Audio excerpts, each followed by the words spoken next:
আজ আমার আইব্রো ভাতের তৃতীয় পর্ব। আয়োজনে আমার দাদা বৌদি ভাই। আজকে আমি আরো বেশি এক্সাইটেড, কারণ খুবই খুশি যে আমরা দুজন মিলে আজকে একসাথে আইব্রো ভাত খেতে যাব। বেশ ভালো লাগছিল, খুব আলাদা রকম একটা ব্যাপার লাগছিল। আমি তাড়াতাড়ি করে ঝটফট করে রেডি হয়ে গেছিলাম, রেডি হয়ে একটু এগোচ্ছিলাম, তারপরে সে এগেছিল নিতে আমাকে।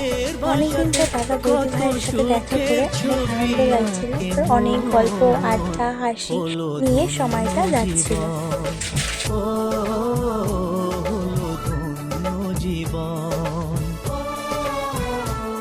আজ তোমায় নিয়ে শুরু হলো নতুন জীবন, সবই লাগে যেন দুটি চোখে স্বপ্ন এখন, তোমার ওই হাসিতে